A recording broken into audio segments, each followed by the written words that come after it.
This is the story of the one.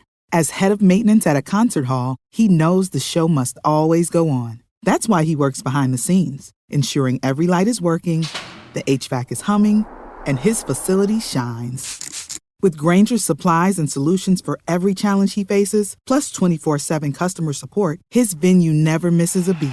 Call quickgrainger.com or just stop by. Grainger, for the ones who get it done.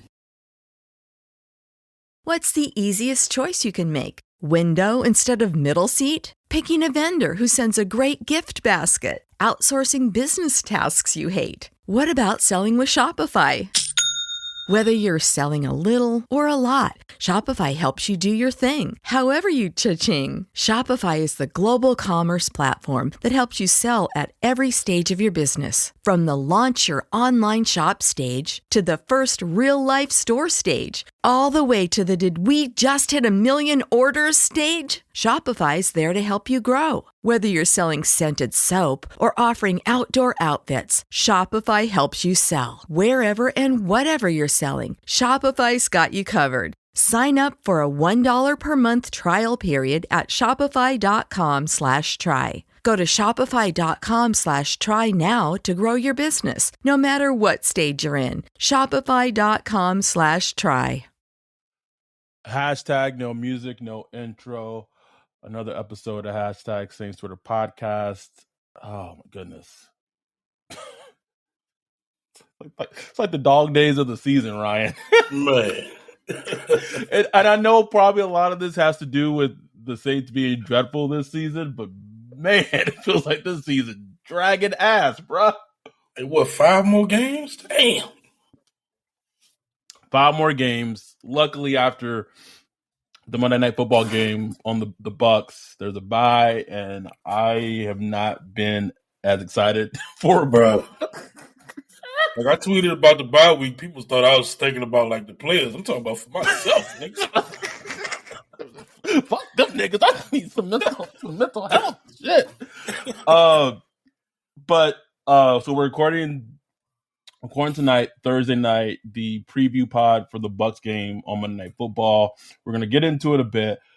This episode, just pre-warning, may be a little longer because we shot out questions to the Discord. We shot out questions to the timeline on Twitter.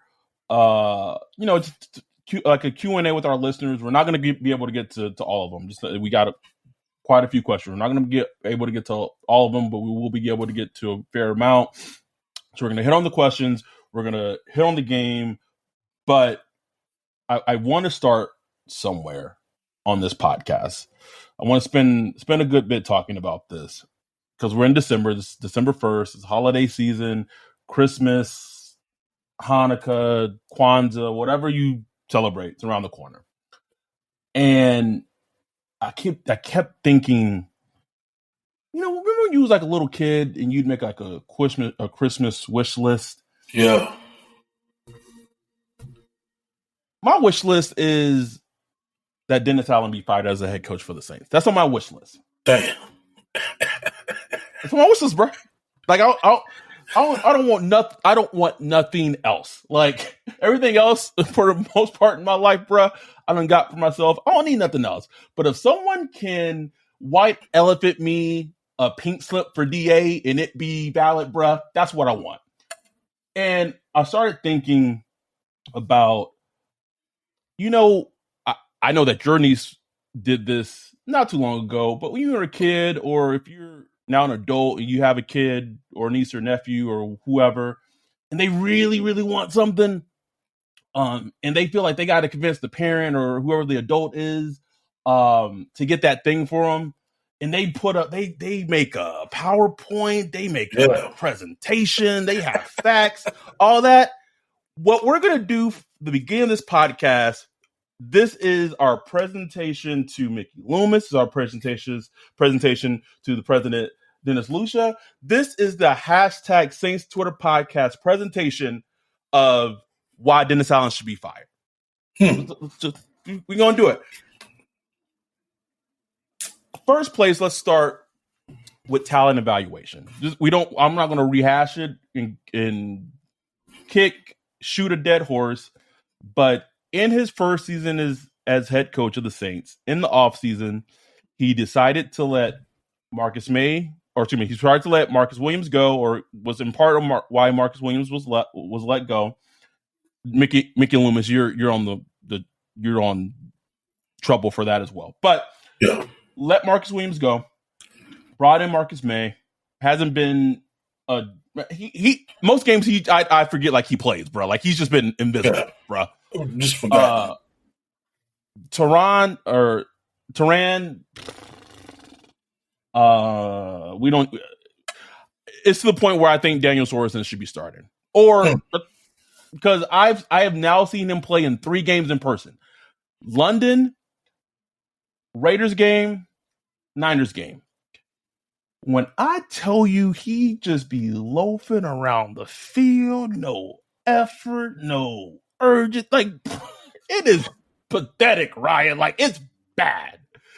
It'd be one thing if he was making up for that with getting a whole bunch of turnovers, which is, although it's crazy because he has the 3 turnovers the Saints have had this season. But personnel decisions, not good for DA. Let's go to just coaching decisions. I just brought it up. Dennis Allen is a defensive coach. How is it, injuries aside, I don't care about injuries, how is it that the Saints for the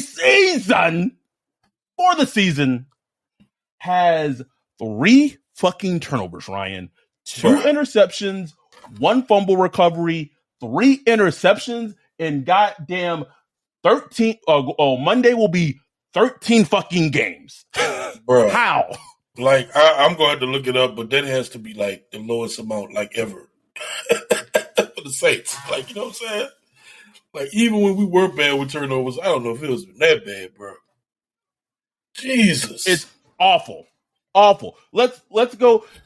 My guy Ryan dug into the numbers. They say #no logistics. Well, you know what? This nigga been doing the logistics. SQL. Fucking hackers. Boris from fucking GoldenEye. Man's going to work over there. 85. I might be wrong. Was it not 85 penalties? 80. It's 80. 80 taken. 80 taken. Sorry. 80 penalties year to date. That's also so there was a game in there where they had 1 penalty. So if you if you do the simple math, I know Mickey Loomis, if you're listening, I know you kind of good with the numbers. If you just divide 11 by 80, or 80 by 11, that's almost nearly anywhere between 6 to 8 penalties a game. Bro. A game. And what was it? Was it 77 of them were false starts? 22 of the 80 were false starts. 22. Sorry, I don't know where I got 77 from. Leading 77, bro. That'll be like that'll just be dumpster fire, bro. But 22 is dumpster fire. Like leads the league in false starts, which are pre-snap penalties. Coaching. That's coaching. Say it again. That ain't got nothing to do with injuries. That ain't got none of that. That's coaching. Like that's something you spend time on Wednesday through Saturday, training camp. That's what you spend time on. And they have 22 on the season, bro. Leads the league. And it is alarming that they lead the league in penalties, or in the bottom 3 of penalties, but it sounds like they lead the league. No, they lead the league, Lead the league. And then was before the Raiders game that a certain star running back came out and said that they don't really pay attention to the details during practice. No accountability. Oh, no accountability. And I never forget during training camp. I don't know if I read it or talked about it somewhere, but they were talking about how, practices were ending earlier than usual and giving a lot of players free time to take care of their bodies and this and that and the other. I'm like, damn, you could have been working on false starts, motherfucker. Something. You know what I'm saying? Maybe go over ball security with your star running back from time to time. Maybe he wouldn't have. Because, and I know you didn't pull this stat, but does it not seem that this year, early in the year, it was Mark Ingram, and then AK had that bad one against the Panthers game, but there has just been more fumbles from the running backs this season than the past, right? And again, I don't want to completely absolve a player from this because at the end of the day, you're a fucking football player. It's your job to hold on to the ball. You're a running back or you're a receiver or whatever. But some of that's just coaching because it's not being emphasized during practice, during training camp, during OTAs. Because Dennis Allen just walking around like, oh man, it's a really nice fucking day out here. Like, And I think Alvin Kamara before this has lost one fumble in his entire career. Oh, like he's had more fumble, like lost one in his entire career. One. It's like, man, like what the fuck? So you have that.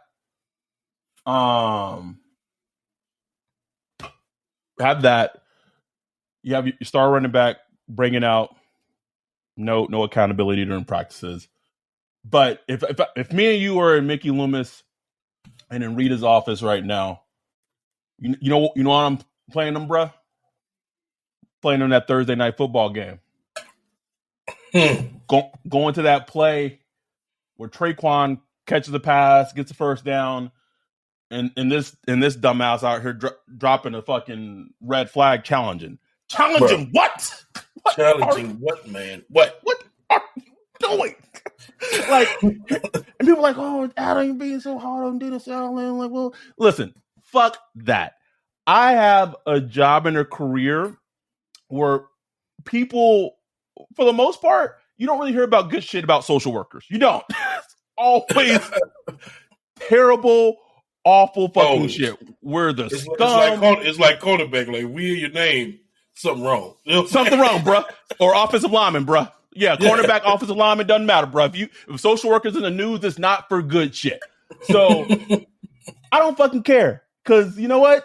Dennis Allen can fucking take the heat. Because this man is coaching a football team. It's a game, and he's getting paid millions of dollars to do it. So if I can do it and do it well, fuck that.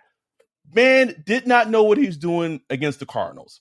Challenged a play that just did not need to be challenged. And if you to be real, I'm pretty sure the front office was like, what is this dude doing? Like, what is going on? You have a losing team. I would pull up. We're in Rita's and Mickey's office again. I'm pulling up the numbers for the wait list for people who are on the wait list for season tickets. Like, oh shit. Oh man, we started the season. This wait list was, whatever it was. Now this shit, there's like 500, 600 less people that want to get season. Oh, people ain't even answering their phone. Like a telemarketer when they call in to renew season tickets. They go like, click, bye. No, don't want it.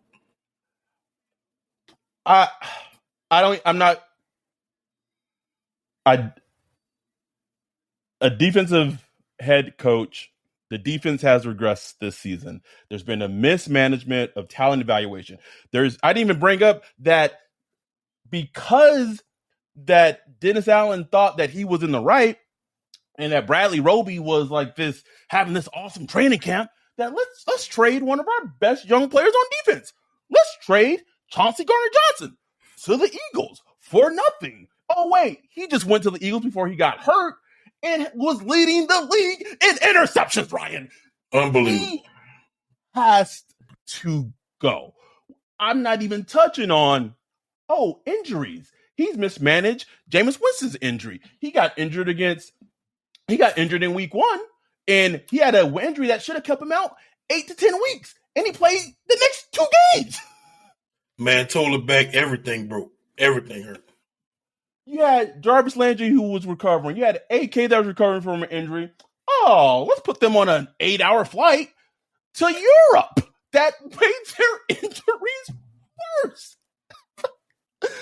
This has been a complete, I feel like it should be I feel like I'm a prosecutor giving my closing fucking statement, bro, before they go to deliberation. Mm-hmm. This has been a complete, utter failure with Dennis Allen as head coach, from top to bottom. Can I add one more thing? Please do.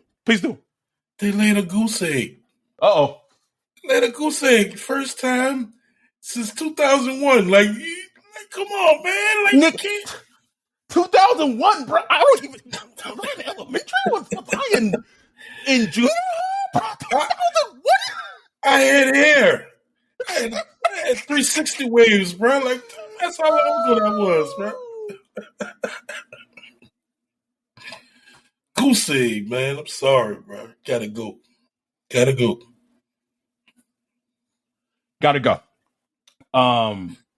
So like at this point in the presentation, I'm having like scores flash on the screen, have 13-0 flash on the screen, cut to fans in the Superdome looking depressed, looking just downtrodden. I'm showing it all, Ryan. I'm showing it all. And if I'm telling Mickey, I'm telling Dennis, not Alan, I'm telling Rita, you gotta look beyond them shutting out the Raiders. You gotta look beyond the 13-0 and Dennis Allen going in and like, hey, God, just look at my defense. Like, like my defense did its job. It was just offense. I'm sorry. That shit doesn't fly. When you're a head coach, you are the CEO for the entire team. If that means, I don't care if you're a defensive head coach, you need to be the head coach over the offense, over the defense, over special teams. When one area of the team doesn't do well, that's not a reflection on that area of the team or that coordinator. That's a reflection on you. Exactly. Period. So don't let DA try to get in front of y'all and try to get his job and say, oh, look what my defense did against the 49ers. Look what they did against the Raiders, blah, blah. Nah, don't care.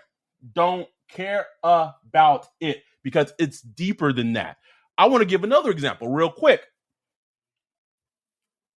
When the Saints played against the Ravens, me and you, we watched this game. It was Monday Night Football. We're watching on the live stream. Me and you realized really quickly, we was like, these niggas don't got a chance. Not a chance.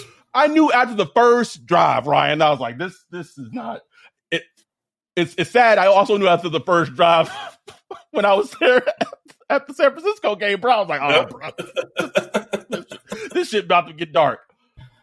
You, as an organization, at the Saints, hashtag the Saints, as an organization, you need to completely reevaluate everything.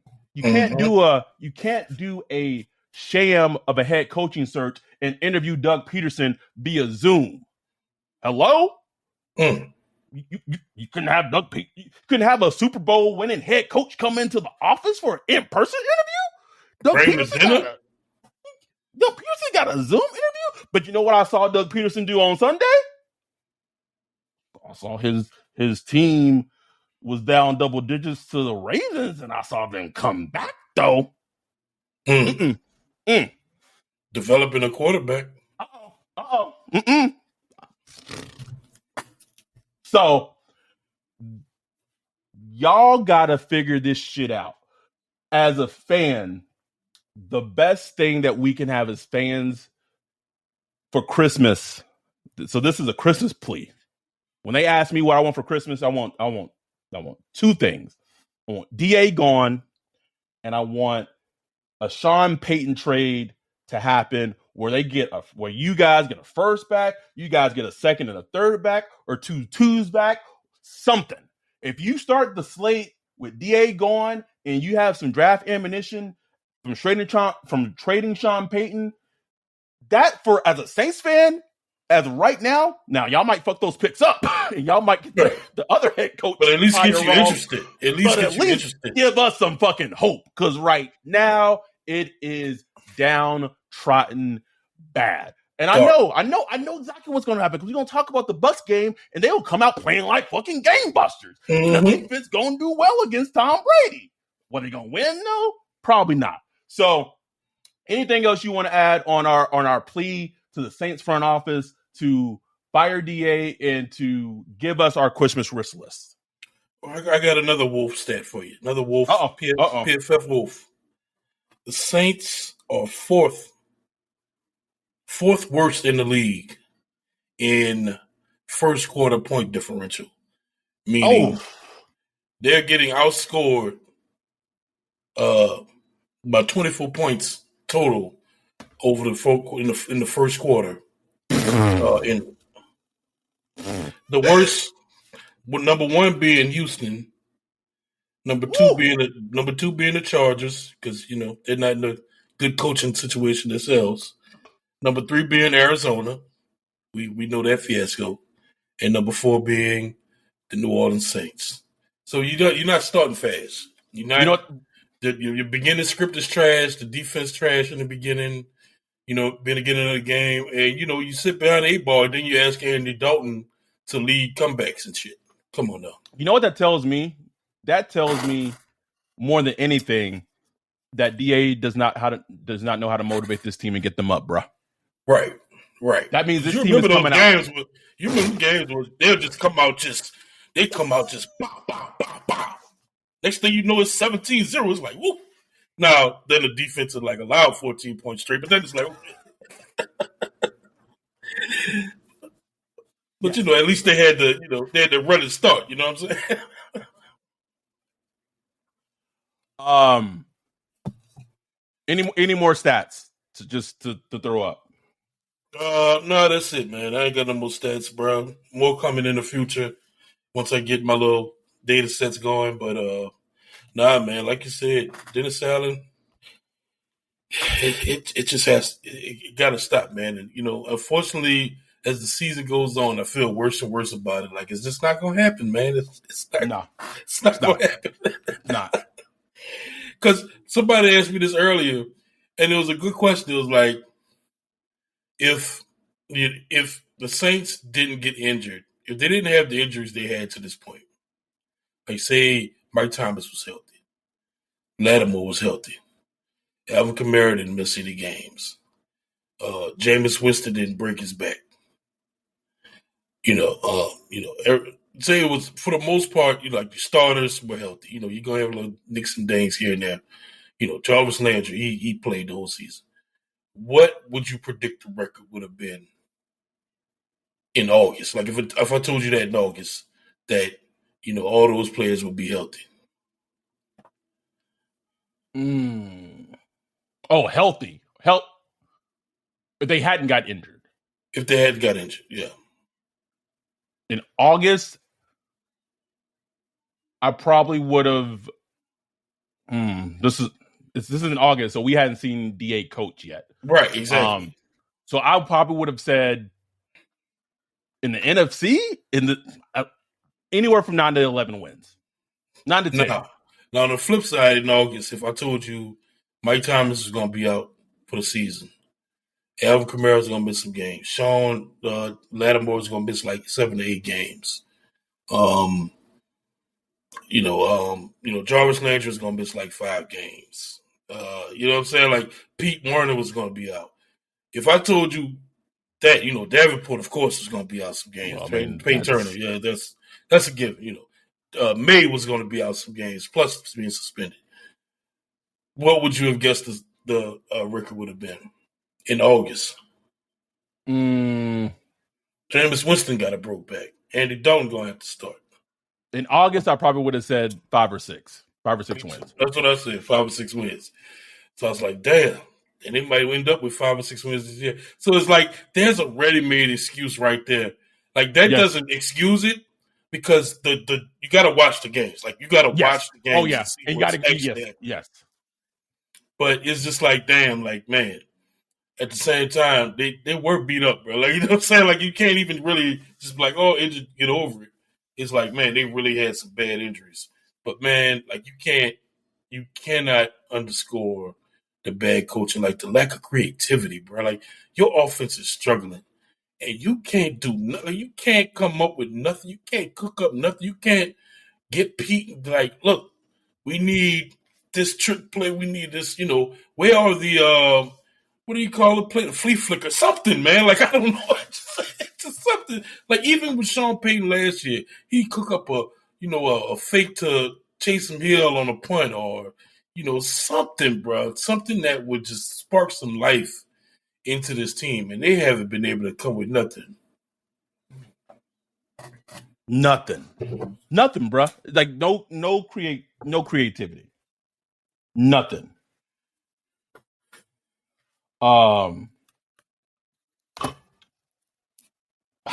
Anyway, sincerely signed the hashtag Saints for the podcast in terms of our Christmas wish list. We shall see if it comes to fruition or not. I am not confident. Let's talk about the Bucs game, Monday Night Football, and it's a game. It's a game, honestly, that if there's any other games that the Saints may win this season, it may be this one, it may be the Panthers game, and then I think the Browns game is a coin flip. But yes, the Saints match up well with the Bucs, and they may have Lattimore back and things like that. And the Bucs are missing Tristan Wirfs, and the Bucs have just been not good this season. Just have not been good. Their defense hasn't been good, or anything like that. What are your feelings going into this game Monday night? Well, I think the Saints defense is going to be up for this game. I think the Bucs defense is going to be up for this game. I think Lattimore, he should play. He's practicing this week. He practiced last week for the most part. So I do see him playing. That's going to be huge. Rewatching the San Francisco tape, the defensive line was pretty active. They were, man. If they could bring that type of activity to against Tampa Bay, I think they can make life hard for Tom Brady. I think it's a winnable game, actually, man. It's just like with anything. Look, they can offense might not be able to put up points. Like that's where we are as the Saints. Like you don't even know if we could score a point, bro. So that's always going to be the hindrance with predicting anything with this team, because the offense has been so bad the last couple of weeks. They haven't shown any semblance of a consistency. You got Jawan Johnson. He was on the injury report today. He's an important cog to the offense right now. So I don't know. I think you could see another week where the defense plays great. I don't think we get blown out or anything like that. But, it's going to be on the offense to try to figure out a way to put up points, because Tom Brady, even if he struggles, he'll figure out a way to put up 17, 20, 24 points or something like that. You know what I'm saying? And that's all you need. That's what I'm saying. Like if the Bucs get to 17 or 17 or 20 points, like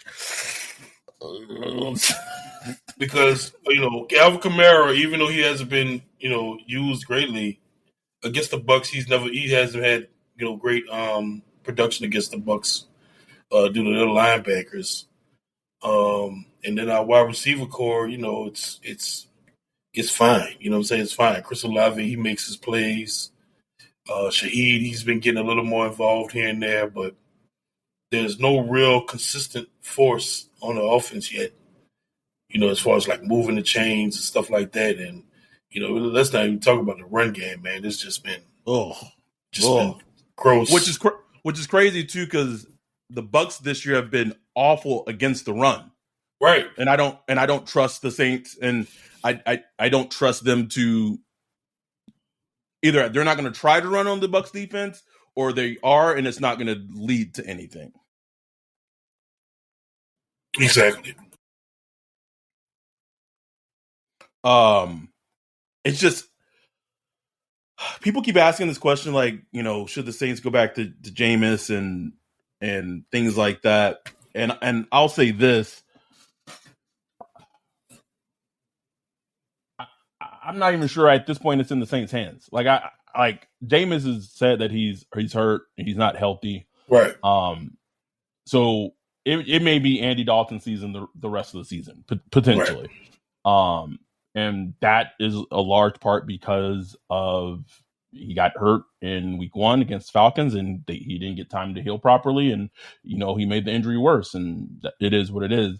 But I do, going back to that Niners game, is such a frustrating game to be at for sure. But in general, it was a frustrating game to see. Like, things went well offensively. Like, the O-line played great against the Niners front seven. Yeah. Played great. Yeah. Like, let me take that back. They didn't play great in the run game. They got bullied when they tried to run the ball. But in terms of pass blocking and pass protection, he played great. Andy Dalton, besides one terrible, like, he had one throw that was just in the dirt, and it was such a bad miss because it was completely set up on a wide receiver screen, and that was just an awful throw. They keep posting. Like, he got bumped by Kamara, but as a quarterback, it's your job to get the ball right, get your finger in the laces. You know what I'm saying? Like, that's your job. But yeah, I thought otherwise he was Andy Dalton. You know what I'm saying? Like, I don't know. And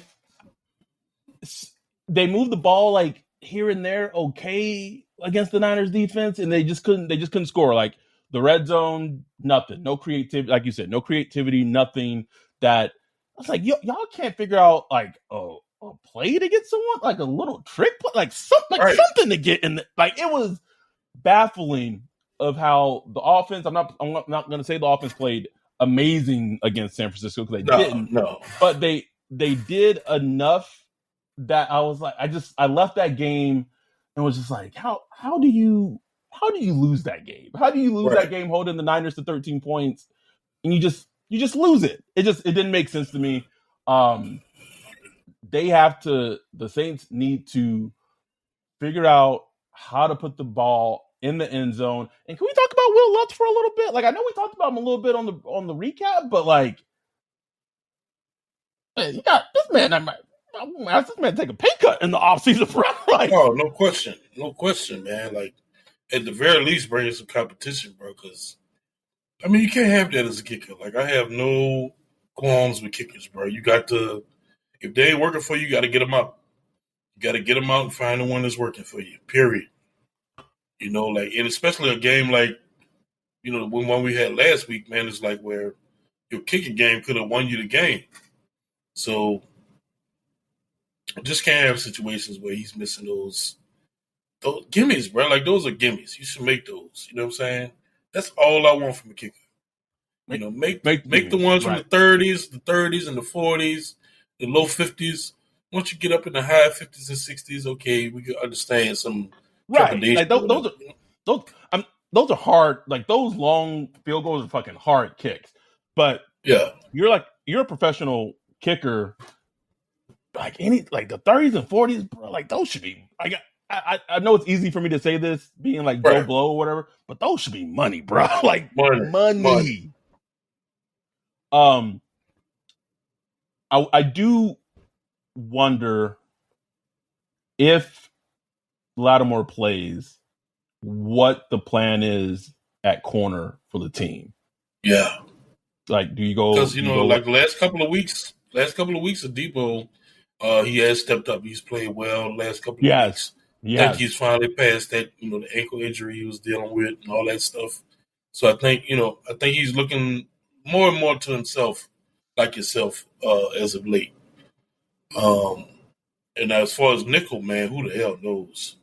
That's what I'm saying, bro. Like, Alante didn't get any snaps at nickel really during training camp or anything like that. He mostly played outside, and then he got injured. And it's like Bradley Roby has a concussion, and he may not, be able to play Monday. So is it like, do you just go Lattimore or Debo like you did last season, and then the nickel you have Chris Harris, and then Chris Harris will be matched up against Chris Godwin most of the game, bro? Like, and like, I remember in the last game, they were moving Mike Evans in the slot too. Right. What I'm saying, like, just trying to find matchups. If it was, again, I'm not a coach, man, but if this was me, I'm putting my 3 best secondary players on the field. Alante, Lattimore, Adebo on the field. Yeah. And figure it out during this is why you a fucking head coach, or this is why you're an NFL football coach getting paid the big bucks. Fucking figure it out and coach the players so it works. Coach it up. If you're not doing that, then what good are you? Get Alante in practice. Say, look, here are your 3 responsibilities as a nickel corner. You're going to watch for this, do this and that. If that, we're going to have your safety on top. Blah blah blah blah blah. Man, come on, now coach this shit up. We'll see, bro. I just have this sneaking suspicion that first defensive drive, they're going to put Chris Harris in the slot. And Tom Brady going to see Chris Harris on Chris Godwin or Chris Harris on fucking Mike Evans. And it's going to be a snuff film in that bitch, bro. I already know. I see it so crystal clear, bro. I already know, man. Crystal. This, like you said, with how they played last week against the Niners, the defensive line played well. They played well. They gotta have similar impact like they did against the Bucs, especially with like a stud right tackle and Tristan Wirfs probably more likely not playing. But also, if Pete Warner comes back and he plays, and I just should say that the injury that Pete Warner had should have kept him out for 8 weeks. Another complete mismanagement of injuries. But if Pete Warner comes back and plays, which he shouldn't, by the way, you still have to figure out a plan or something that has Caden Ellis on the field from time to time and throw in some, and you got to sprinkle in some Zach Bond, bro. They use him in the way that he should have been used for 1 game or 2 games against the Packers game. They used him like that too. Yeah. And when he's used in that way, he could be a spot decent, snap player on defense in the NFL. It's right. What are we doing? Just keep wasting away. He's literally wasting away. Right, because it's he's a physical player. He brings that oomph. So you could do something with him. I'm not saying he should be a Pro Bowl or nothing. But, you got something there. You know what I'm saying? You got something you can use. Whether that's on running downs, whether it's using him as a pass rusher or a pass rush specialist, whatever, man. Figure out a way to use the guy, Please. Okay, give me your prediction, bro. Monday Night Football. Saints winning?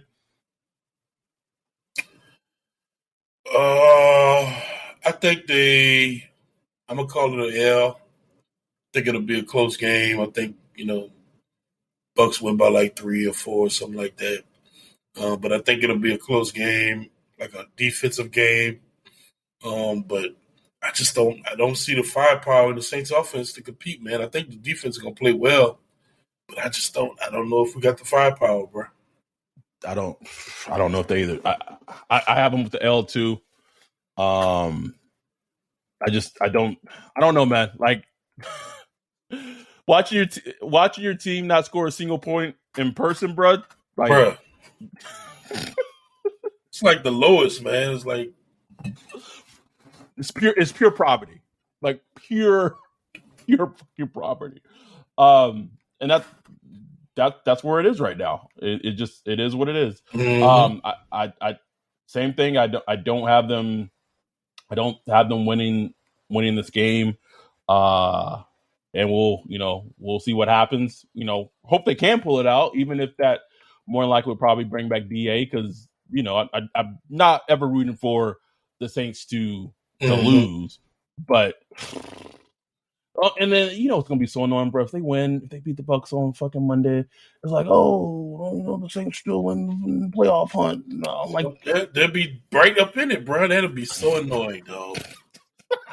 So fucking annoying. They have the 6th overall pick in the draft right now, going to the Eagles, bro. Oh my god.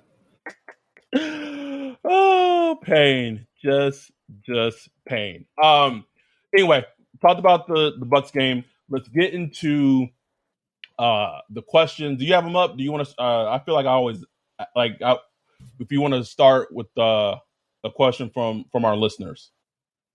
Let me get one. Go ahead and start. Well, I got one. My Okay. dude Saints NY. He had me on this podcast not too long ago. He asked, um, he's curious if what will you guys would think about the potential of an Alvin Kamara trade this offseason. So that sucks to even say, but I'm curious due to his pending court case, his age, and his performance this season. In my opinion, and I don't think they would get this for him. I hear where he's coming from, and it's very valid. If you're the Saints, if you could get a low first, which I don't think you're going to get, or like a high second, I'm strongly considering it. I'm strongly considering because, and this is, I know it would be like Jimmy Graham all over again, but I'm looking at it from the aspect of if I'm able to trade AK and get a low first or a high second, and then if I'm able to trade Sean Payton and get a low first or 2 2s or a 2 and a 3, you then have for this team to have another renaissance, a lot of things need to happen. But those three things, for me, in my opinion, you have to have a leader at head coach that can coach the team. I'm not saying it has to be a top 5, top 3 head coach in the NFL like Sean Payton was, but at least got to be like, can I get top 15? Because Dennis Allen's in like the bottom 3 of head coaches in the NFL. You also need to have, and this is a big ask, but you need to have a draft class, maybe not to the level of 2017, but it got to be like a couple of notches like below. Like it needs to be a good ass draft class, and the only way you could do that is accumulate more picks. And then third, you got to find a quarterback. So the more draft picks you have, in theory, the more bites you have at the apple. That doesn't mean that you're going to get those draft picks right all the time, but you need to be in the conversation to draft more good young players, find a quarterback. And for the love of God, if you find good young players, can you fucking pay them? Like, what is the point of drafting great players in the draft and not retain them? Like, the Saints are the anti-Bengals. Remember, like, Mike Brown, like, if you got drafted by the Bengals and you were good, you would never see free agency, bruh. Like, it was like homegrown. Like, you just never saw it. Baby.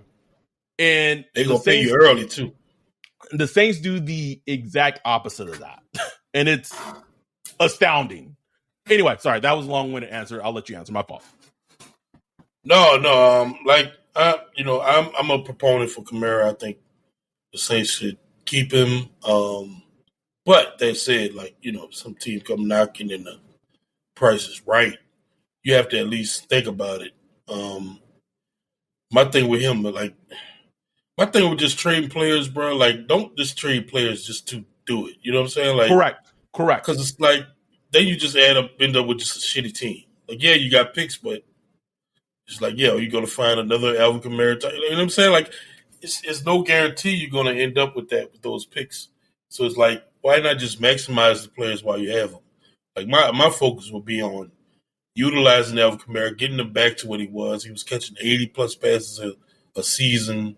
He was running the ball well, averaging 5-6 yards per carry, getting the offensive line right, coming up with a better run game scheme, bro. I was watching that fucking Eagles versus Packers game, and it was just like they were just attacking left, right, attacking the safeties, attacking this, doing RPOs, this, that, like all kind of just shifts and motions and finding ways to get their running backs in the advantage situations instead of just running them up the middle, just like we do with Kamara, and occasionally you get a little pass in the flats or whatever. So my focus will be to get back to getting the most out of Alvin Kamara while he's still, within his youth, and then, look, at some point, maybe a year from now, 2 years from now, he's not going to be there. You know what I'm saying? Like his contract balloons and all that stuff, and then you can look at trading them. Like I said, but if some team does come and be like, look, hey man, we'll give you, a high second round pick, two twos, or we'll give you a first round pick Yeah, you got to listen to that. You got to think about it. Right. But if not, what I'm saying? And I don't think any team's going to offer that because, how teams are, man. They look at where he was drafted. Oh, yeah. They look at he got the case coming up with the 6 games, most likely. He might not even get that. At that point, you just keep him, bro, and try to make the most out of him, man. Like, use what you got. It's not like the team just flooded with offensive talent. Like, no, use that shit.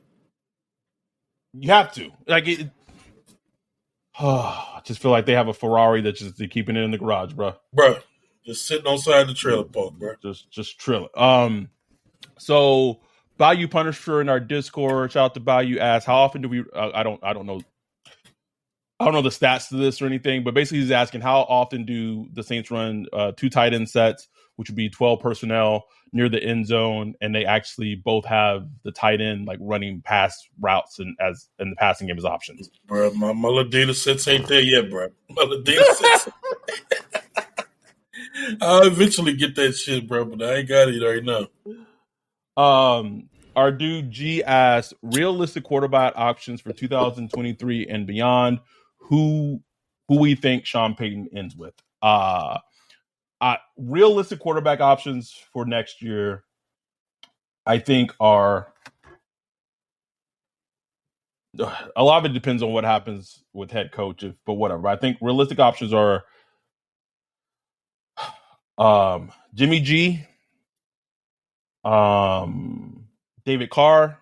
This is not any inside information. These are just speculation. Jimmy G, Derek Carr, Tyler Huntley, backup quarterback for the Ravens. I honestly don't know if I could put Jameis on this list if DA is still the head coach, because their relationship may be so fractured that there's not any repairing it. Right. So that's mine for the QB options. Who I think Sean Payton ends with, it's still hard for me to believe the Arizona thing. I don't see it. The Chargers thing is weird because if they keep winning games, they're not going to fire Brandon Staley. They're just not. Right. So I guess as a cop-out answer, I'm going to say the Chargers, but I'm going to put like a preface or a condition that like they finish the year on a terrible like losing streak, on like a bad losing streak. Yeah, and it seems like the Cowboys out too. I mean, they most likely gonna make the playoffs. We'll see what happens, but I don't think Jerry Jones getting old Mike McCarthy out there just yet. No, I don't think so either. So that just it just limits the options, which ain't good. You know what I'm saying? We want more teams to be competing for Sean Payton, the better. Right. Yes. What about the quarterback options? Oh, I mean, you laid them out, bro. I would throw in. I do wonder how they feel about Teddy Bridgewater. Like, just would they bring him back? I just wonder. And yeah, no. Outside of that, man, like that's that about it, man. Like, there's no real. Maybe they bring Andy Dalton back. I don't know, bro. It's it's not a promising list. I just put it like that. But yes. Jimmy G probably the best you get, bro. Like, he gonna end up getting paid, bro, because it's just like that's just how bad it is out here. It is, man. I know Ryan Tannehill's like a free agent, but like they're not letting like Tennessee's not letting anything out. So like it's gonna be a very, very, very bleak list. Here's something crazy, and I wouldn't do it because he's looked like one of the absolute worst quarterbacks drafted in the top 5 in like the last 20 years. But if the Jets like go in a different direction and they bring in like a quarterback in the offseason, which I think potentially might be a real possibility, like I wouldn't want them to trade for Zach Wilson. I wouldn't. But I could see them talking themselves into thinking that was the right thing to do. Also, there was like this report that came out from like someone who, when they say something regarding the Pats, it's usually it's like someone that you pay attention to, basically put out a report or what have you, in that if Tom Brady ends the season, he's a free agent, and he doesn't retire, there's like this sentiment that he could return back to Foxborough. Obviously, that would lead to Mac Jones getting traded. I could also see them, if Mac Jones is available, they liked him in the draft. Depending on who you listen to, they may were trying to trade up for him in the draft. I can see that being an option too as quarterback. Just at this point, again, just spitballing. So Luke asked. One quick question. What do you think about Geno Smith? Like, what? That's an interesting situation. I think, and it's crazy too, because the Seahawks have the third overall pick in the draft. Right. So they could take a QB, they could pay, and how much do you pay Geno? I think if Geno gets paid, I think it's going to be like a Jameis type of contract, man. Like you can't pay. You think so?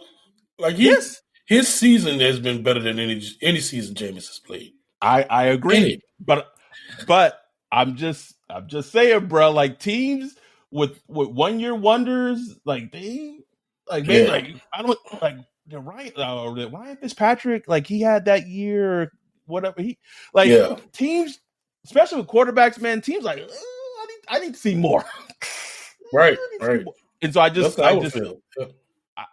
I think if the Seahawks decided to bypass the quarterback at 3, where they're picking right now in the draft, and keep it going with Geno, I think that Geno, they would try to tie him to like a Jameis type of contract. And honestly, man, with Pete Carroll, he doesn't think he needs like a great quarterback to win though. Mm-hmm. So I just don't see him. I don't even see them going quarterback at 3. I really don't. I don't. I think they probably go like Jalen Carter, a defensive tackle from Georgia, and that's just somebody we just don't know. Just right. One of the two. Safety anyhow, Luke. Shout out to our former sponsor, Luke. He says, I was pretty young when it happened and don't really remember it. So how insane was that 2006 season? And what changes did you see from 2004 to the 2004 to 2005 team to the 05-06 team? And how insane was it for Breeze to be a solid day one starter and eventually our franchise quarterback? Man, I'm gonna let you start with that one. The 04 team was,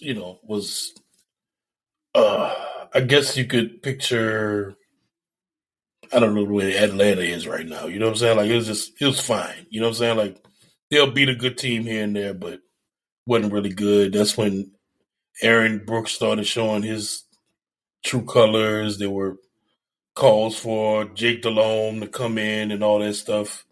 And then 05, that was Katrina year. That was a disaster. They were, 3-13, playing on without a home, playing at high school, practicing on high school fields and shit. It was, playing in San Antonio and at Tiger Stadium in Baton Rouge. So that was just a disaster.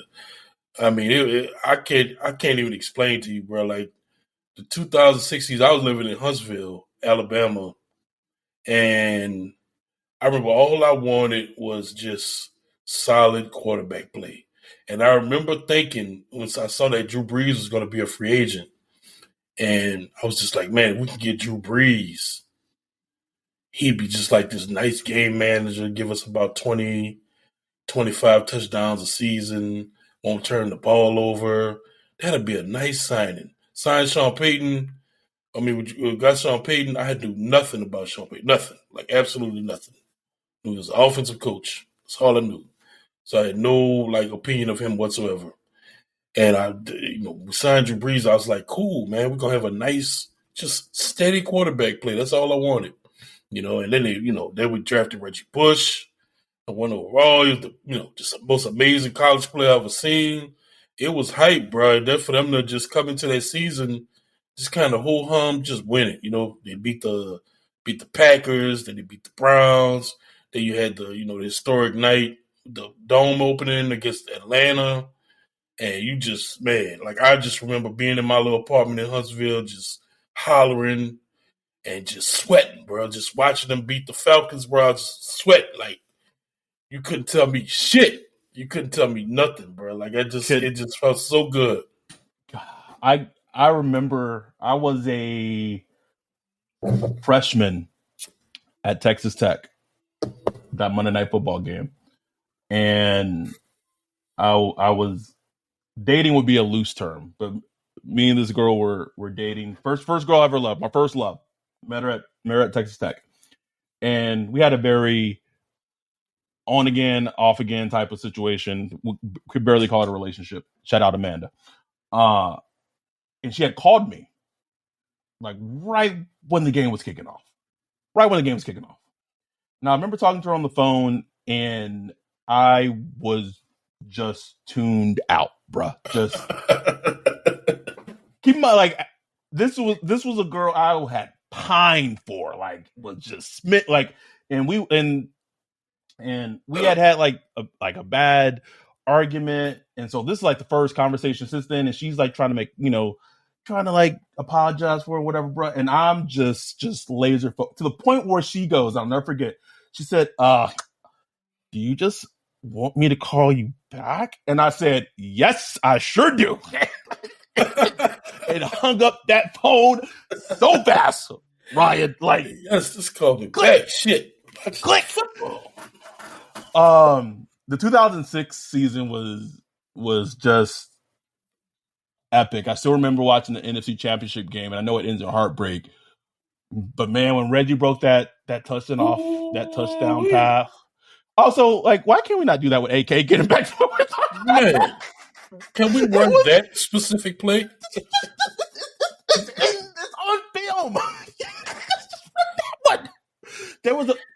Speaking of which, I tweeted it during the Niners game, man. They ran a play with C-Mac that Jimmy G missed them on, and C-Mac was lined up against fucking Honey Badger, and C-Mac just smoked him and was like, and Jimmy G missed him. And I tweeted, why can we, like, even if you don't hit on that pass, like, keep the defense on. Like, anyway, Sorry.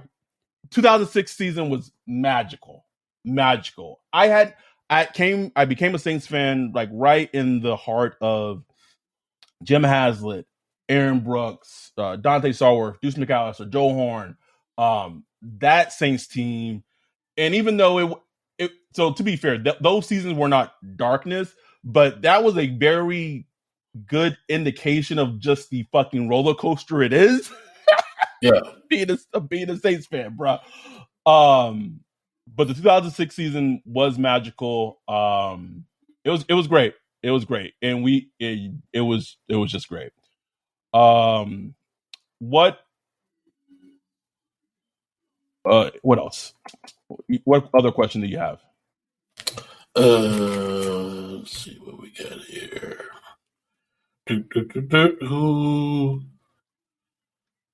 No.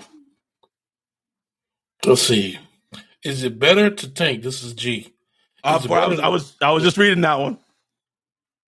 Is it better to tank next year and go all in for 2024? New QB and everything. Or just retool as they have been doing for the past 2 decades? This is my opinion. This is the story of the one. As head of maintenance at a concert hall, he knows the show must always go on. That's why he works behind the scenes, ensuring every light is working, the HVAC is humming, and his facility shines. With Grainger's supplies and solutions for every challenge he faces, plus 24/7 customer support, his venue never misses a beat. Call quickgrainger.com or just stop by. Grainger, for the ones who get it done. The thing with tanking, and I know the quarterback class is different because this all assumes that Caleb Williams, quarterback from USC, who's a sophomore, true sophomore, this assumes that after next year he's going to declare. I'm also assuming that the North Carolina quarterback, Drake Mays, will declare. So for all intents and purposes, the 2024 quarterback class looks stacked on paper. Yeah. If the prospects declare. I've said this. I've tweeted it. I say this with conviction that Caleb Williams is the best quarterback prospect I've watched since Patrick Mahomes. Like that is like, if you know me, that is the utmost of highest praise.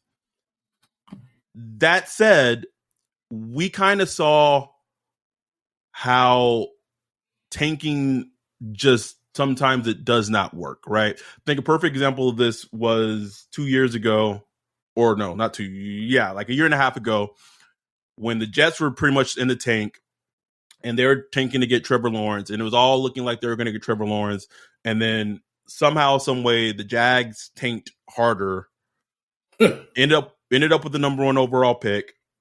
The Jets ended up with the number 2 overall pick. The Jets got Trevor Lawrence. The Jets got Zach Wilson, and here they fucking are. So I guess what I'm saying is that no matter how hard you tank, you can't guarantee that a team is going to be worse than you, right? So I just don't believe in the tanking aspect as much as I've seen it. I really think how you have to try to build your team in the NFL, unless you just end up with the number 1 overall pick and you draft your quarterback, is do what, and the Broncos are a great example of this, of how to do it, but they're like a cautionary tale of how it can go wrong. But build your team. Yeah. Build your team strong, draft good players, offense, defense. If there's a quarterback that falls a little bit in the second round or in the third round, and you, for whatever reason, like a Hendon Hooker who may fall in the draft because of the injury and his age, like, if take some darts like that and shoot them or whatever, but build your team and hope. And you have to hope as an organization that your team is built strong enough that you can have a game manager type of quarterback, or have like a lower than top 15-ish quarterback that you can still win games with that type of quarterback.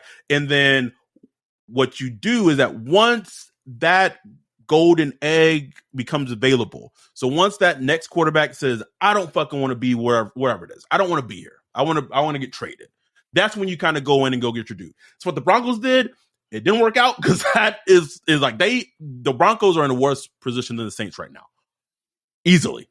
Yeah, but I think that's how you have to build your team rather than just full on tanking. Yeah, and my thing is, man, you just don't know. It's so hard to find a franchise quarterback. You know, the Arizona Cardinals, got Kyler number 1 overall, and the owner's probably regretting writing that check. I can almost guarantee they probably do. Exactly. I mean, you got Patrick Peterson not just saying, man, Kyler only care about Kyler. Woo-hoo. Like, bruh. I mean, it's just so hard. Then you got players like Patrick Mahomes. He went number 10 overall. Josh Allen went what? 9, 12, 13? I thought Josh Allen went. Yeah, I think Josh Allen went 10 too. I might be 10. Yeah, I could be tripping. So you just don't know, bro, where these players go, where they fall. It's such a luck-based thing. It's such a, trust in your evaluation. And even if you trust your evaluation, you could be wrong. The Patriots thought they probably, wasn't Mac Jones offensive player Rookie of the Year last year? Was he? He had a good rookie season. He had a good rookie season, and now he's like, not looking great. You could blame that on the offensive staff or the players. Who knows? Beginning of the year, we were thinking, maybe we can get what's the quarterback for the Chicago Bears? Justin Fields. We were thinking, maybe we can get Justin Fields. Now he's looking like just looking studly, and the Chicago Bears have a future. You just don't know, man. So all you can do is tool your team up, manage it the best you can. You don't want to be one of those franchises that you have to overpay players to come play for you, and you got a bad vibe. When you lose, bro, it's a bad vibe, bro. When you're not like a good team, man. Your fans checking out, you struggling to sell out your stadium. The media is checked out. It's just not good, man. It's nothing good about it. So the best thing for them to do is try their best to field the best team they can and let the chips fall where they may, and just keep trying to, find that franchise quarterback, just like they lucked up with Drew Brees. That was pure luck. Pure luck that he broke his shoulder and failed the physical with Miami. You know what I'm saying? Like all that just happened, man. So you just got to keep stabbing at it. Like there's no clear cut answer to it. None. There isn't. Like it is easily finding a franchise top 10. I'm not going to say top 5 because that's super rare. But you could find a top 10 quarterback. Like I know people like to ridicule him, and I know he's like not everyone's fucking favorite, bro. But if you could find like a Kirk Cousins, bro, like you're doing well. And he went in the 4th round? It was a third or fourth. Third or fourth. Dak Prescott. Dak was a 3rd round pick, or maybe he's the 4th as well. It's an inexact science. Also, getting back to the whole Kirk Cousins thing, I mentioned this earlier about the dart throws, about when I was talking about the AK trade. They drafted Kirk Cousins in the same draft that they drafted Robert Griffin III, 2 overall, bro. How crazy is that? And I remember Shanahan getting flamed for that. Like, why would you draft 2 quarterbacks in the same draft? Makes no sense. Look, I mean, he got the last laugh. Although, I mean, the Shanahans, I'm not going to get into the whole argument thing. But this is not a football one, but I liked it. From Divided Sky RBF. I asked Juice on Twitter the other night what his favorite soup is, and he said lobster bisque. What are y'all's favorite soups? I like crab bisque. I like lobster bisque. Lately, bro, like since I was sick a couple of weeks ago, and I was on that just chicken soup kick, man, I don't know. I've just been loving chicken soup, man. It's like my little comfort, bro.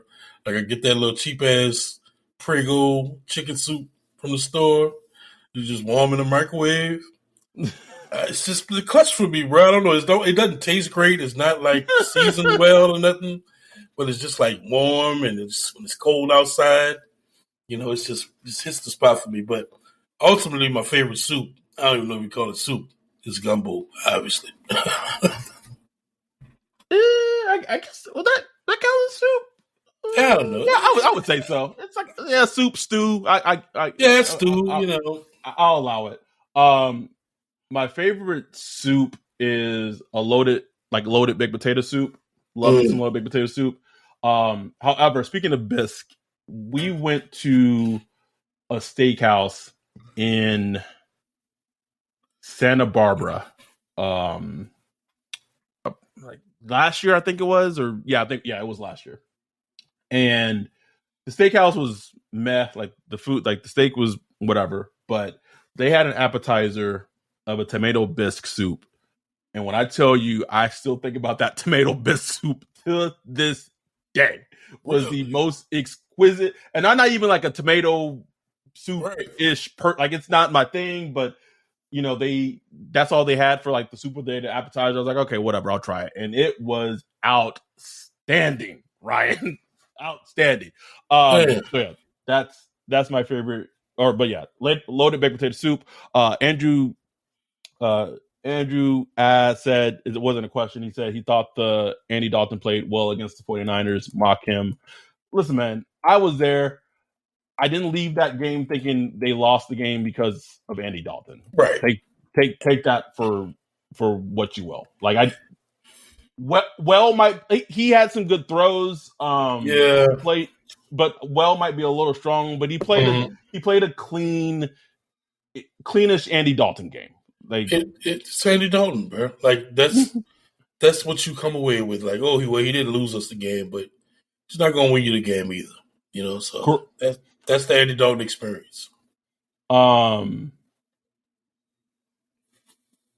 So I'll ask one more. There was a lot. Sorry, we can do another episode where we just focus on questions. I'll ask one more that caught my attention. I'll let you ask one that caught your attention.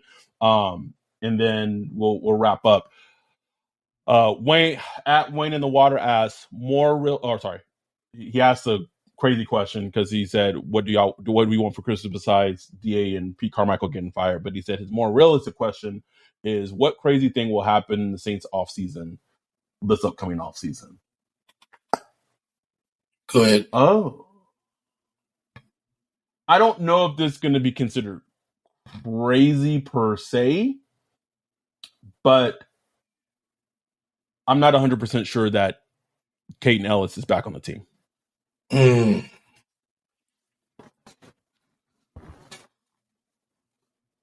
It's not quote unquote crazy. It's actually very saintsy if you really sit down and think about it. But that's my answer. Well, honestly, the craziest thing that could happen this offseason, because this crazy thing will happen. The craziest thing that could happen this offseason is DA being one and done. Like, we want it to happen, but the fact for it to happen would be crazy and like bucks the trend. Yeah, absolutely. But I don't think it's going to happen, so I'm going to stick with Caden Ellis not being back. Yeah, the Saints have never done that. They've never had a one and done coach. Not that I recall. Maybe back in the early '80s or something they did, but no, man, it would be out of character for them. Let's see. My dude Bane Beats. So, do you think that our next OCHC will decide to implement an entirely new system, or will they retool the offense and add different concepts? Man, that's if we get one. But if we do get a new HC and OC, I think they do completely revamp it, man, which would be exciting. It'll be exciting, but it's a dark road because you don't know what you're getting. Right. But I would hope that just bring a little new spice into the new seasoning, man. Like add some seasoning to this thing, man. Like the run game, passing game, blocking, just the way they execute. I would love to see something fresh to do. We got all these, movement quarterbacks coming out. I would love to see something exciting going on. I don't have anybody in mind. When you look at the names out there that are the potential head coaching candidates and stuff like that, nobody really blows me away, but honestly, that doesn't really matter. I guess the hot names, usually the hot names come from the teams that are winning and looking good right now. So the OC for the Philadelphia Eagles, he's hot right now. Mm-hmm. The former player that coaches the San Francisco 49ers defense, DeMarco Ryans. Oh, DeMeco Ryans. Yeah. DeMeco Ryans. He's hot right now. And you got the old heads like Brian Flores and a lot of defensive coaches out there. And I'm just like, you know who I want as, I don't know if he would take a lateral move. And I don't know if the Saints were to fire DA, if they would hire him as head coach. But I was watching that Bills Lions game on Thanksgiving as I was flying with my daughter, and watching the Lions offense operate with Jared Goff and Ben Johnson calling plays. Man. That bitch was humming. And I had a friend basically describe the offense, and I thought about it, I was like, yeah, like that's right.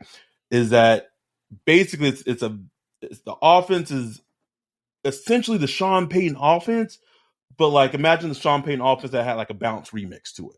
Like there's some tweaks, there's some differences, there's some things where it's like, oh, like I watched that, I paid a lot of attention to that game, and I was like, for you to have an offense, and they have St. Brown, who's an absolute great wide receiver. They have Jamal Williams, they have Swift, so they have weapons, and they have bookends at left tackle and right tackle.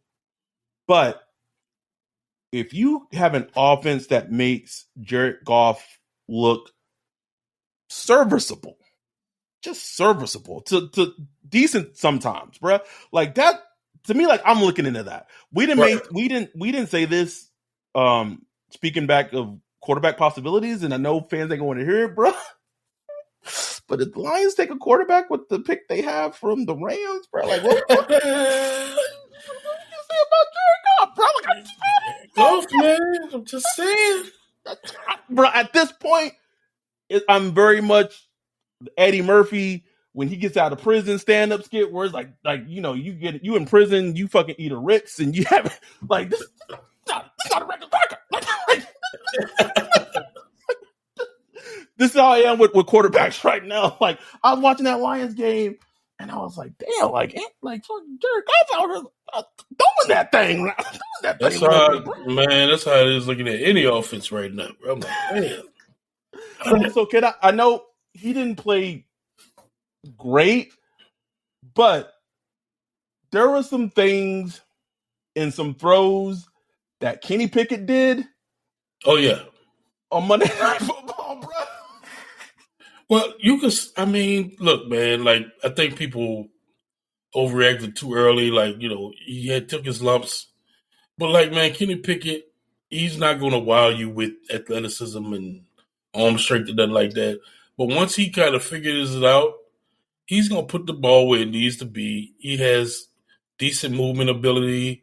He's a fine quarterback, man. Like, once he gets going, he's going to be fine, bro. I'm not really worried about Kenny Pickett. I mean, we'll see, but, yeah, man, like, I still think, I know people like, oh, man, I'm glad the Saints didn't get him. I'm like, man, look,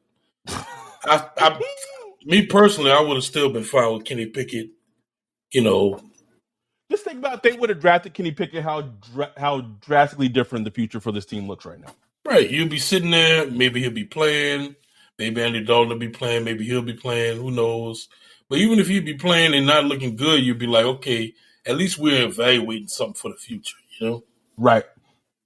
But you're not. But right now, Dalton, Jameis, like you're not evaluating anything for the future. Anything. Like anything. You think you're just looking into the next black hole, pulling up over the cap, trying to see who's going to be free agents and all that, man. Darkness, bro. We're about to approach Gargantuan, bro. It's about to be interstellar in this. Oh, man.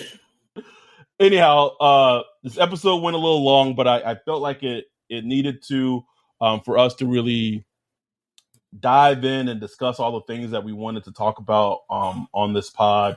As always, thank everyone for listening, for our Patreons who continue who support us every month. Like, thank you. Like to do that in a season like this, like it is much appreciated. Like this team is 4-8, 4-8, man, and we still have people supporting us throughout this season.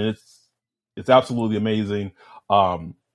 We will be back on Monday night. We will have the live stream for the Monday Night Football game going, as always, on Zoom. You do have to be a Patreon to be a part of that live stream. If you're not a Patreon, if you just want to watch it as the live stream is happening, it will be available on YouTube, as always. And then it's Monday Night Football, so pretty much everyone has access to watch Monday Night Football. But we'll see what happens on Monday against the Bucs, bruh, and see if they can pull out a win somehow and still somehow mathematically still be alive in the NFC South, which is gross and weird. But we'll be back Monday night, regardless, recapping the Bucs game. Thank y'all so much for everything as this year's flown by and it's coming to a close. But truly thank y'all so much for all the support. Continue to support us. We truly, truly appreciate it. We truly appreciate people listening with this team being 4-8. Like, it's very easy not to listen to anything when the team is performing like the Saints have this season. But thank y'all so much. Hopefully everyone listened to the majority of this entire podcast episode, because I feel like it is a very good episode that we really dug deep in a lot of things regarding the Saints. But with that, we're going to get out of here. We'll be back Monday night for the Bucs recap pod. With that, we're out. Peace.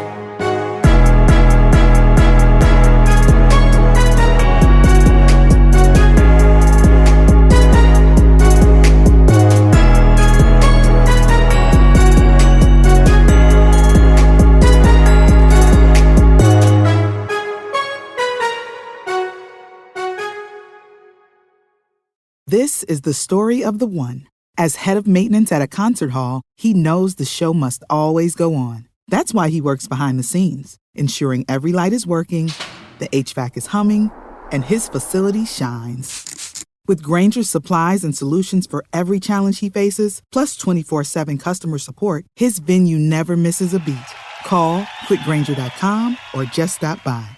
Granger, for the ones who get it done.